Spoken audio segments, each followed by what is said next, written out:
수목쿨극장의 소리내어 읽거나 눈을 감고 듣기 코너입니다. 오늘 이야기는 조선 후기의 저작물 청구의 담에서 얼개를 가져왔습니다. 분별 없이 친구를 사귀는 아들에게 친구란 무엇인가, 우정이란 무엇인가에 대하여 아버지가 직접 행동으로 보여주는 이야기입니다. 구독과 좋아요 부탁드리겠습니다. 좋은 글로 보답하겠습니다. 옛날 영조 임금 시절에 한양의 칠패시장에서 어물전으로 큰돈을 번 상인이 있었다. 그는 일찍 아내를 여의고 외아들과 한 집에 단둘이 살았는데 아들이 친구를 너무 좋아해서 날마다 집 밖을 맴돌았다. 아들은 한 번 나가면 반드시 술에 대취해서 돌아오는데 친구 따라 강남까지 갔다 오는지는 몰라도 간혹 밤을 새우고 심지어는 며칠 동안 들어오지 않기도 했다. 어쩌다 가뭄에 콩나듯이 바깥으로 나가지 않으면 이번에는 친구들이 때로 몰려와 신발이 집안에 가득했다. 그럴 때면 술잔과 음식 그릇들이 여기저기 너저분하게 흩어져 있었고 투전판이라도 벌리는지 웃음소리와 성질내는 소리, 다투고 떠드는 소리 등으로 집안이 온통 소란스러웠다. 상인은 사랑하는 외아들이 하는 일이라 그 모든 일을 좋게 보려고 했었다. 그러나 아무리 좋게 보려고 해도 그렇게 되지 않았다. 아들이 친구라고 여기는 젊은이들의 면면이 부모 덕에 돈 잘 쓰고 잘 노는 것만 밝히는 허랑방탕한 사람이거나 직업도 없는 백수이면서 부잣집 아들들을 쫓아다니며 단물이나 빨아먹는 왈짜너브랭이일 거라는 생각을 멈출 수가 없었기 때문이었다. 상인은 장사도 잘 되고 해서 세상 일에 별로 근심이 없는 사람이었는데 딱 한 가지, 아들이 사귀는 친구들이 과연 올바른 친구인가 하는 문제에 대해서만은 근심을 떨칠 수가 없었다. 하루는 상인이 작심하고 아들에게 물었다. 너랑 우르르 몰려다니는 젊은이들은 대체 어떤 사람들이냐? 모두 정승집자제이거나 한양에서 행색계나 하는 부잣집 아들들입니다. 그래, 너하고는 얼마나 친하느냐? 모두 간이라도 빼줄 만한 절친한 친구들입니다. 마음에 드는 친구 얻기란 천하에서 가장 어려운 일 가운데 하나인데 그런 친구가 그렇게나 많단 말이냐? 모두 너를 알아주고 내 마음을 알아주는 사람들이냐? 서로 마음을 같이 하니 그 예리하기가 쇠를 끊을 만하고 한마디 말해도 마음이 통하니 마치 난초처럼 향기가 풍기는 듯합니다. 좋은 일에는 그럴 수 있겠다마는 나쁜 일을 만났을 때도 과연 그럴지는 모르겠구나. 만일 엄청난 재앙이 너에게 닥쳤다고 가정해보자. 내가 생각하기에는 친구들이 자기에게 생길 위험을 무릅쓰고 너에게 닥친 재앙을 자기 등에 나누어 짊어지고 같이 갈 사람들 같으냐? 재앙과 난리를 당했을 때 저 또한 그럴 것입니다마는 친구들도 등을 돌리지 않고 저희 힘이 되어줄 것이라 믿습니다. 참으로 듣기 좋은 말이구나. 한 번만 더 묻겠다. 정말로 그렇게 생각하느냐? 예, 그렇게 생각합니다. 그러자 아버지가 나지막한 소리로 단단히 매조지를 했다. 친구라는 젊은이들이 내가 말한 그대로의 품성을 정말로 가졌다면 이 이상 집안에 경사가 없다. 하지만 나는 장사꾼이라 천성이 못돼 먹어서 돌다리도 두들겨보고 건너는 사람이다. 그러니 내가 직접 너희들의 우정을 눈으로 봐야겠다. 만약 너 말대로라면 나는 내가 1년 12달 집 밖으로 나돈다고 하더라도 아무런 잔소리도 하지 않고 어디에 쓸 것인가를 묻지도 따지지도 않고 내가 달라는 대로 용돈을 주마. 다만 한 가지 너에게 양해를 구할 일이 있다. 지금부터 우리가 하려는 일은 실제로 그런 일이 벌어진다면 친구를 찾아가기보다는 오히려 관아를 찾아가야 하는 일이다. 그 점 명심하기 바란다. 그런 말이 오고 간 며칠 뒤 아버지가 방금 잡은 돼지 한 마리를 구해와서는 그걸 집자리로 돌돌 묶었다.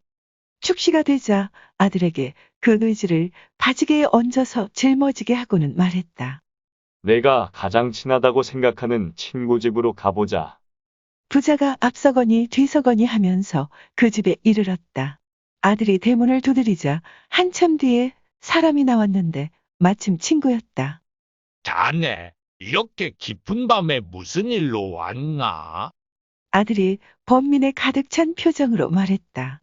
내게 피치 못한 일이 생겨 사람을 죽였다네. 형편이 매우 급하게 되어 자네의 도움을 청하러 왔네. 부디 좀 도와주게. 그러자 친구는 매우 놀라더니 측은한 표정으로 말했다. 안 됐네. 자네에게 그런 일이 생기다니. 조금만 기다리게. 내가 안에 잠깐 들어갔다 나오겠네. 그러나 도어 10경을 기다려도 친구는 다시 나오지 않았다. 거듭 불러도 대답이 없는 것을 보니 자리를 피하려는 뜻이 분명했다. 아버지가 탄식했다. 내가 말하길 어떤 재앙이라도 모른 척하지 않을 절친한 친구라고 하지 않았느냐. 그런데 왜 이 모양이냐? 아들은 실없이 머리를 극적극적 두어 번 긁더니 다른 친구 집으로 아버지를 이끌었다. 그리고는 그 친구에게 말했다. 내가 피치 못한 일로 사람을 죽였다네. 사태가 급한지라 이렇게 새벽에 갑자기 찾아왔네. 일 처리를 좀 도와줄 수 없겠나? 친구는 아내가 임신 중이라 그런 일을 해서는 안 된다며 손사래를 쳤다. 아들은 그곳을 떠나 다른 친구를 찾아가서 사정을 말했다. 그러자 친구는 그게 말이 되는 소리냐고 길길이 날뛰었다. 자네의 우정이 그것밖에 안 되는가? 자기가 저지른 일은 자기가 해결해야지. 친구인 나에게까지 화를 입게 하려는 건가? 더는 말하지 말고 어서 떠나게. 꾸물거리다간 나도 공범으로 연루될 것일세. 돼지를 등에 지고 땀을 뻘뻘 흘리면서 서너 집을 더 찾아갔지만 모두 얼굴을 마주하려고 하지도 않았다. 옆에서 가만히 지켜보고 있던 아버지가 말했다. 내 친구란 게 이 정도밖에 안 되느냐? 내 친구 한 사람이 마치 네 근처에 살고 있다. 못 본 지 10년이 조금 넘긴 했지만 그 집으로 가보기로 하자. 아버지가 친구 집으로 가서 대문을 두드리고는 아들이 자기 친구들에게 말한 것과 똑같이 그 친구에게 말했다. 그러자 그 사람이 깜짝 놀라더니 손을 잡고 대문 안으로 황급히 끌어들이면서 말했다. 들키면 안 되니 우선 사람 눈을 피하고 보세. 그리고는 곳간으로 들어가더니 몸소 도끼와 곡괭이 그리고 삽등을 꺼내와서는 말했다. 곧 하인들이 일어나 오갈 걸세. 그러니 소리내지 말고 나를 따라오게. 사랑채로 들어가더니 소매를 걷어붙이면서 말했다. 무슨 일 때문인지는 모르겠지만 자네가 나에게 왔을 적에는 그만한 이유가 있으리라 생각하네. 사랑채에 안 쓰는 방이 있네. 그 방의 구들을 파서 그곳에다 시신을 감추세. 그런 다음 앉아서 차근차근 이 위기를 돌파할 방도를 생각해 보세. 아버지가 웃으며 집자리로 둘둘만 것을 가리키며 말했다. 괜히 놀라지 말게. 방구들도 부술 필요가 없다네. 이것은 돼지이지 사람이 아니라네. 아버지는 어언이 벙벙해서 눈을 동그랗게 뜨고 있는 친구에게 그간의 일에 대해 한바탕 상세한 이야기를 해주었다.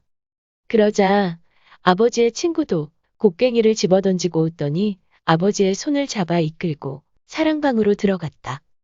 친구는 술 여러 병을 내오고 돼지도 삶아오게 하여 아버지와 함께 마시고 썰어 먹으며 여러 해 동안 쌓인 회포를 풀었다. 얼마 뒤 작별을 고하며 상인은 말했다. 언제 또 만날 수 있을지 모르겠네. 나누고 싶은 슬픈 일이나 더불어서 박장대소할 일이 있으면 그때는 반드시 만나러 오겠네. 내가 그러하듯이 자네도 그러하리라 믿네. 그러고는 아들을 데리고 집으로 돌아왔다.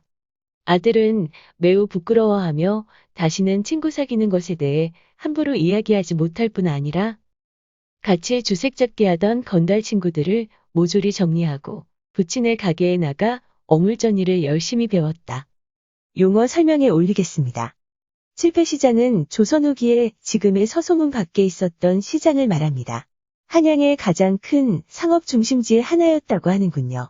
칠패 지역은 현재의 지명으로는 남대문, 염천교 그리고 중림동 일대입니다. 조선 후기 한양, 즉 지금의 서울에서 가장 큰 시장은 세 군데 있었다고 합니다. 남대문 밖 칠패시장, 현재의 종로거리인 종로 앞 시전상가, 그리고 흥인지문 안에 있던 대우개 시장입니다. 여기서 말하는 강남은 중국 양쯔강 아래 지역입니다.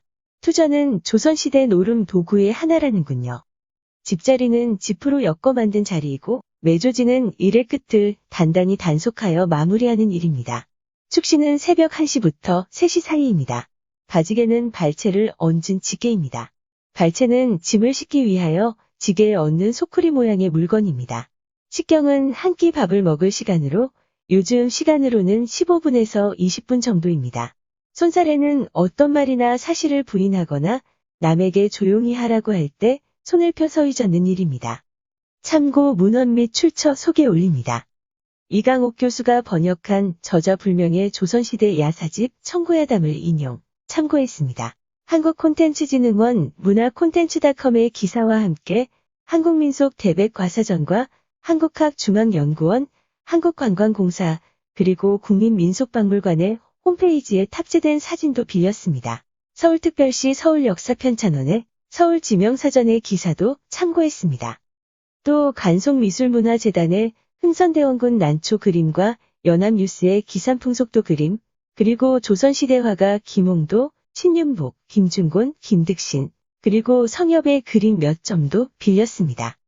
또 위키백과와 나무위키의 기사와 사진도 빌렸습니다. 또 핀터레스트와 123RF에서 사진도 빌렸습니다.